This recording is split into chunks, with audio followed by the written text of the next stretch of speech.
வணக்கம், நான் வெங்கடேஸ்வரன். இன்னைக்கு நம்ம எதை பத்தி பேச போறோம் அப்படின்னு பாத்தீங்கன்னா, சோலார் நெட் மீட்டரிங் கான்செப்ட்னா என்ன அப்படின்றத பத்தி பார்க்க போறோம். அதை பத்தி பேசுறதுக்கு முன்னாடி சோலார் பேனல் இன்ஸ்டாலேஷன்ல 2 டைப்ஸ் இருக்கு. அது என்னென்ன டைப்ஸ்ன்றத சொல்லிடுறேன், அது எப்படி ஒர்க் ஆகுன்றத சொல்லிடுறேன்.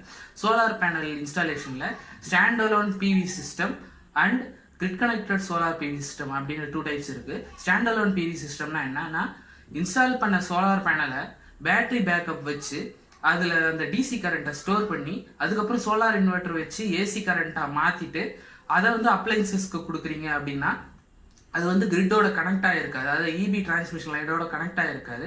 அப்படி கனெக்ட் ஆகாமல் நீங்கள் அப்ளைன்சஸ் கொடுக்குறீங்க அப்படின்னா அதை வந்து நீங்கள் யூஸ் பண்ணிக்கலாம். அதாவது இபியில் பவர் இல்லாத டைமில் யூஸ் பண்ணிக்கலாம். இதுதான் ஸ்டாண்ட் அலோன் பிவி சிஸ்டம். இதுவே grid connected solar PV system அப்படின்னா என்னென்னா, ப்ரொடியூஸ் பண்ண பவர், அதாவது பேனலில் ப்ரொடியூஸ் ஆகிற பவரை வந்து நீங்கள் ஸ்ட்ரெயிட்டாக இன்வெர்டருக்கு கொடுத்து ஏசியாக கன்வெர்ட் பண்ணிவிட்டு அதை மெயின் போர்டில் வந்து கனெக்ட் பண்ணிடுவீங்க. ஸோ மெயின் போர்டில் இருந்து அப்ளைன்சஸ்க்கு வந்து போகும். அது மட்டும் இல்லாமல் இபி லைனுக்கும் நீங்கள் கனெக்ஷன் கொடுத்து வச்சுருப்பீங்க. இது எப்படி ஒர்க் ஆகுது அப்படின்னு பார்த்தீங்கன்னா, நீங்கள் வந்து இன்ஸ்டால் பண்ண சோலார் பேனலில் வந்து ப்ரொடியூஸ் பண்ணுற பவரை வந்து அப்ளைன்சஸ் யூஸ் பண்ணிக்கும். ஸோ அப்ளைன்சஸில் யூஸ் பண்ணுற பவர் வந்து கம்மியாக இருக்குது, ஆனால் சோலார் பேனலில் சர்ப்ளஸ் ஆஃப் எனர்ஜி வந்து ப்ரொடியூஸ் ஆகுது அப்படின்னும் போது என்ன பண்ணுவாங்கன்னா, அந்த எக்ஸ்ட்ரா இருக்கிற பவரை வந்து இபிக்கு கொடுத்துருவாங்க. ஸோ எக்ஸ்போர்ட் பண்ணிடுவாங்க. அதாவது இபிக்கு நம்ம கொடுக்குறோம், அதை வந்து எக்ஸ்போர்ட்னு சொல்லுவாங்க. ஒருவேளை சோலார் பேனலில் ப்ரொடியூஸ் ஆகிற பவர் வந்து அப்ளைன்சஸ்க்கே பத்தலை அப்படின்னும் போது அதை வந்து இபியிலேருந்து எடுத்து ஈக்குவல் பண்ணிக்கலாம். ஸோ அப்படி வந்து இபியிலேருந்து எடுக்கிற பவரை வந்து இம்போர்ட்னு சொல்லுவாங்க. ஸோ இதில் ரெண்டு விதமான டேர்ம்ஸ் வருது, ஒன்று எக்ஸ்போர்ட், ஒன்று இம்போர்ட். ஸோ 2 விஷயம் வர்றதுனால இதை வந்து மெஷர் பண்ணுறதுக்கு நம்ம நார்மல் எனர்ஜி மீட்டரால முடியாது. அப்படி மெஷர் பண்ணுறதுக்கு முடியாததுனால என்ன பண்ணுறாங்கன்னா, பைடைரக்ஷனல் மீட்டர் அப்படின்ட்டு ஒரு மீட்டர் வந்து இன்ட்ரோடியூஸ் பண்ணுறாங்க. அது பைடைரக்ஷனல் மீட்டர்னு சொல்லுவாங்க, இல்லைன்னா இம்போர்ட் எக்ஸ்போர்ட் மீட்டர்னு சொல்லுவாங்க. இந்த மீட்டரை வந்து எனர்ஜி மீட்டருக்கு பதிலாக இன்ஸ்டால் பண்ணி கொடுத்துட்டு போவாங்க. ஸோ இது வந்து எப்படி ஒர்க் ஆகுது, இதுதான் நெட் மீட்டரிங் கான்செப்ட். இது வந்து எப்படி ஒர்க் ஆகுது, இதுலேருந்து எலக்ட்ரிசிட்டி பில் எப்படி கால்குலேட் பண்ணுறாங்க அப்படின்றத பார்க்கலாம். இப்போது எலக்ட்ரிசிட்டி பில் எப்படி கால்குலேட் பண்ணுவாங்கன்னா, நீங்கள் வந்து ஒரு வீட்டில் வந்து சோலார் பேனல் இன்ஸ்டால் பண்ணுறதுக்கு முன்னாடி, நார்மலாக ஒரு வீட்டில் சோலார் பேனல் இன்ஸ்டால் பண்ணாத இடத்துல பார்த்தீங்கன்னா ஒரு மாதத்துக்கு நீங்கள் வந்து 600 யூனிட்ஸ் வந்து யூஸ் பண்ணுறீங்க அப்படின்னா, அதாவது ஒரு நாளைக்கு 10 யூனிட்ஸ் 60 டேஸ்க்கு நீங்கள் கால்குலேட் பண்ணிங்கன்னா 600 யூனிட்ஸ் யூஸ் பண்ணுறீங்க அப்படின்னு பார்த்தீங்கன்னா, அடுத்தது சோலார் பேனல் இன்ஸ்டால் பண்ணிங்கன்னா ஒரு கிலோவாட் ஆஃப் சோலார் பேனல் இன்ஸ்டால்டுக்கு வந்து எவ்வளோ பவர் ப்ரொடியூஸ் ஆகும்னா ஒரு நாளைக்கு 5 யூனிட்ஸ் ப்ரொடியூஸ் ஆகும். ஸோ 60 டேஸ்க்கு நீங்கள் கால்குலேட் பண்ணிங்கன்னா 300 யூனிட்ஸ். ஸோ இதை பார்த்தீங்கன்னா, இதை எப்படி கால்குலேட் பண்ணுவாங்கன்னா, நீங்கள் இம்போர்ட் பண்ணுற பவர் வந்து 600 யூனிட்ஸ், ஆனால் நீங்கள் வந்து பேனலில் ப்ரொடியூஸ் ஆகிருக்க பவர் வந்து 300 யூனிட்ஸ். ஸோ 300 யூனிட்ஸ் நீங்கள் இங்கே வந்து யூஸ் பண்ணிக்குவீங்க. அது இல்லாமல் தான் 300 யூனிட்ஸை நீங்கள் வந்து இபியிலேருந்து எடுத்துக்குவீங்க. ஸோ 600 யூனிட்ஸ், டோட்டலாக 600 யூனிட்ஸ், அதில் பேனலில் ப்ரொடியூஸ் ஆன பவர் 300 யூனிட்ஸ். ஸோ 600 - 300 யூனிட்ஸ்க்கு தான் நீங்கள் பவர் வந்து அதுக்கான பில் தான் நீங்கள் கட்ட போகிறீங்க. 600 யூனிட்ஸ்க்கு நீங்கள் கட்டின அந்த ஸ்லாட்டை வந்து 300 யூனிட்ஸ்க்கு கம்மியாகும் போது உங்களுக்கு எலக்ட்ரிசிட்டி பில் டிராஸ்டிக்காக கம்மியாகும். ஸோ அதுதான் உங்களோட சேவிங்ஸு. அது மட்டும் இல்லாமல் இன்னொரு கண்டிஷன் என்னென்னா, இப்போ ஒரு வெக்கேஷன் டைமில் நீங்கள் வந்து யாரும் வீட்டில் இல்லை, யாரும் வந்து பவர் வந்து இம்போர்ட் பண்ண தேவையில்லை, வீட்டில் எந்த அப்ளைன்சஸும் ஒர்க்கில் இல்லை அப்படின்னும் போது இருக்கிற ப்ரொடியூஸ் ஆகிற சோலார் பேனலில் ப்ரொடியூஸ் ஆகிற பவர் எல்லாமே எங்கே போகும்னு பார்த்தீங்கன்னா ஸ்ட்ரெயிட்டாக இபிக்கு போயிடும். ஸோ இது எல்லாமே எக்ஸ்போர்ட் தான் கணக்கில் வரும், இம்போர்ட்டே இருக்காது. இதை வந்து அவங்க எப்படி காம்பன்சேட் பண்ணுவாங்க அப்படின்னு பார்த்தீங்கன்னா, இந்த போன சைக்கிள், அதாவது போன பில்லிங் சைக்கிள், அந்த 2 மந்த்ஸுக்கு நீங்கள் எக்ஸ்போர்ட் பண்ணியிருக்க பவரை அப்படியே வச்சுக்குவாங்க. அதை வந்து போஸ்ட்போன் பண்ணி நெக்ஸ்ட் மந்த்துக்கு மாற்றிடுவாங்க. ஸோ நீங்கள் எவ்வளோ வீட்டில் ஊர்லேருந்து வந்ததுக்கப்புறம் நீங்கள் எவ்வளோ பவர் வந்து கன்சியூம் பண்ணுறீங்க, எவ்வளோ பவர் இம்போர்ட் பண்ணுறீங்களோ அதை வந்து எக்ஸ்போர்ட்லேருந்து மைனஸ் பண்ணிக்குவாங்க. ஸோ அதுக்கான காசு மட்டும் நீங்கள் கட்டினா போதும். அதுக்கடுத்தது செட்டில்மெண்ட் பீரியட் அப்படின்னு சொல்லுவாங்க.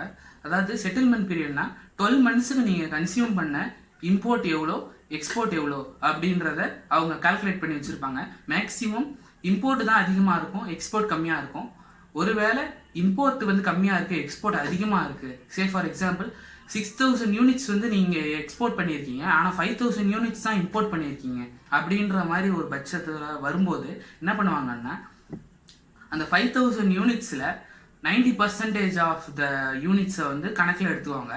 அதுதான் அந்த 6000 யூனிட்ஸ் எக்ஸ்போர்ட் இருக்கு இல்லைங்களா, அதாவது 5000 யூனிட்ஸில் 4500 யூனிட்ஸ் தான் 90%. அந்த 90% ஆஃப் த யூனிட்ஸை தான் 6000ல் கணக்கில் எடுத்துக்குவாங்க, அதாவது எக்ஸ்போர்ட்டில் கணக்கில் எடுத்துக்குவாங்க. அந்த 6000 யூனிட்ஸில் 4500 யூனிட்ஸை வந்து கணக்கில் எடுத்துக்கிட்டு அதை வந்து 5000 - 4500 அப்படின்ட்டு கனெக்ட் பண்ணுவாங்க. ஸோ 500 யூனிட்ஸ் வந்து எக்ஸ்ட்ரா வந்து நீங்கள் பே பண்ணுற மாதிரி இருக்கும். இதுதான் செட்டில்மெண்ட் பீரியட். அதுக்கு அடுத்தது இது எல்லாத்தையும் பார்த்தாச்சு. அடுத்தது பார்த்தீங்கன்னா இந்த நெட் மீட்டரிங் எப்படி இதுக்கு அப்ளை பண்ணுறது, இதுக்கு வந்து என்னென்ன ப்ரொசீஜர் இருக்குது அப்படின்றத பார்த்தீங்கன்னா, ஃபஸ்ட்டு என்ன பண்ணணும்னா, உங்கள் ஏரியாவில் நீங்கள் வந்து லோ டென்ஷன் கஸ்டமர், அதாவது எல்டி கஸ்டமராக இருந்தீங்க, அதாவது டொமஸ்டிக்காக இருந்தீங்க அப்படின்னா நீங்கள் வந்து உங்கள் ஏரியா இபி ஆஃபீஸ்க்கு போயிட்டு அவங்க எக்ஸிக்யூட்டிவ் இன்ஜினியர் அப்படின்ட்டு ஒருத்தர் இருப்பார், அவர்கிட்ட அப்ளிகேஷன் ஃபார்ம், நெட் மீட்டரிங்கான அப்ளிகேஷன் ஃபார்ம் வந்து ஃபில்அப் பண்ணி தரணும். இது வந்து லோ டென்ஷன் கஸ்டமராக அதாவது டொமஸ்டிக் கஸ்டமராக இருந்தாங்கன்னா. இதுவே கமர்ஷியலில் ஹை டென்ஷன் கஸ்டமராக இருந்தாங்கன்னா அவங்க வந்து என்ன பண்ணுவாங்கன்னா ஹெச்டி கன்சியூமர் அப்படின்னு சொல்லுவாங்க. அவங்க என்ன பண்ணுவாங்கன்னா சூப்பரிண்டென்டென்ட் இன்ஜினியர் அப்படின்ற ஒருத்தர் இருப்பார், அவர்கிட்ட போய் அப்ளிகேஷன் ஃபார்ம் ஃபில்அப் பண்ணி தரணும். இது ஃபஸ்ட்டு ஸ்டெப்பு. அடுத்தது டெக்னிக்கல் ஃபீஸிபிலிட்டி அப்படின்னா என்னென்னு பார்த்தீங்கன்னா, உங்கள் ஏரியாவில் இருக்கிற டிரான்ஸ்ஃபார்மர் வந்து ஃபார் எக்ஸாம்பிள் 250 kVA இருக்குது அப்படின்னா அந்த 250 kVAல 30%, அதாவது 75 kW ஆஃப் பவருக்கு தான் நீங்கள் வந்து சோலார் பேனல் இன்ஸ்டால் பண்ணணும் அப்படின்ட்டு ஒரு ரூல் இருக்குது. அதுக்கடுத்தது நீங்கள் யூஸ் பண்ணுற கனெக்டட் லோட்ஸில், அதாவது உங்கள் வீட்டில் நீங்கள் யூஸ் பண்ணுற அப்ளையன்சஸ் எவ்வளோ பவர் கன்சியூம் பண்ணுமோ அதில் 90% ஆஃப் தி பவருக்கு தான் நீங்கள் வந்து சோலார் பேனல் இன்ஸ்டால் பண்ணணும் அப்படின்ற ரூல் இருக்குது. ஸோ இந்த 2 ரூலும் ஃபுல்ஃபில் ஆச்சுன்னா தான் உங்களுக்கு வந்து என்ன பண்ணுவாங்கன்னா டெக்னிக்கல் ஃபீஸிபிலிட்டி இன்டிமேஷன் லெட்டர்னு ஒன்று தருவாங்க. இந்த லெட்டர் வந்ததுக்கப்புறம் நீங்கள் என்ன ஸ்டெப் 3 என்ன பண்ணணும்னா, நீங்கள் எவ்வளோ சோலார் பேனல் இன்ஸ்டால் பண்ண போகிறீங்க, எவ்வளோ கிலோவாட்டுக்கு இன்ஸ்டால் பண்ண போகிறீங்க, யார் மூலமாக இன்ஸ்டாலர் யார் அப்படின்றதெல்லாம் வந்து முடிவு பண்ணிவிட்டு 6 மந்த்ஸுக்குள்ளே இதை பொருள்லாம் வாங்கி இன்ஸ்டால் பண்ணி முடிக்கணும். இந்த 6 மந்த்ஸ் கேப் உங்களுக்கு பத்தலை அப்படின்னும் போது எக்ஸ்ட்ரா 3 மந்த்ஸ்க்கான டைம் வந்து இன்க்ரீஸ் பண்ணுறதுக்கு நீங்கள் இபியில் திரும்ப எழுதி கொடுக்கணும்.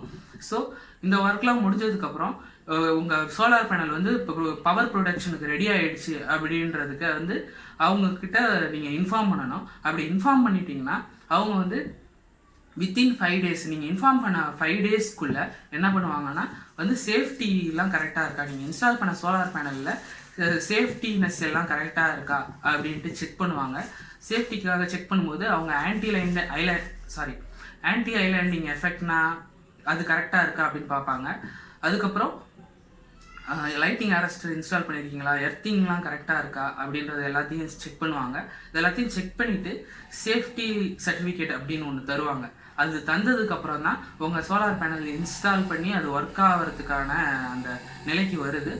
கடைசியாக என்ன பண்ணுவாங்க அப்படின்னு பார்த்தீங்கன்னா, நார்மல் எனர்ஜி மீட்டர் இருக்குது இல்லைங்களா, அதை வந்து ரீப்ளேஸ் பண்ணிவிட்டு அதுக்கு பதிலாக நெட் மீட்ரு வந்து இன்ஸ்டால் பண்ணி தருவாங்க. அதாவது bidirectional meter or import export meter முன்னாடி சொல்லியிருந்தேன் இல்லையா, அதை வந்து இன்ஸ்டால் பண்ணி தந்துட்டு போவாங்க. இதோட இந்த ப்ரொசீஜர் எல்லாமே முடிஞ்சுது. நீங்கள் வந்து இந்த நெட் மீட்டருக்கு 6000 rupees கட்டுற மாதிரி இருக்கும் இபிக்கு. அது மட்டும் இல்லாமல் இதை வந்து எப்படி சிம்பிளாக வாங்குறது அப்படின்னு பார்த்தீங்கன்னா, உங்கள் இன்ஸ்டாலர் வந்து நீங்கள் டெடா வெப்சைட்டில் போய் இந்த இன்ஸ்டாலர் மூலமாக தான் நீங்கள் இன்ஸ்டால் பண்ண போகிறீங்கன்னு முடிவு எடுத்துகிட்டு அவங்களுக்கு கால் பண்ணி சொன்னீங்கன்னா அவங்க இன்ஸ்டால் பண்ணுறதுக்கு தேவையான எல்லா பொருளுமே, சோலார் பேனல்லேருந்து இன்வெர்டர் வரைக்கும் எல்லா பொருளுமே, ஒயர் வரைக்குமே அவங்க எடுத்துகிட்டு வந்துடுவாங்க.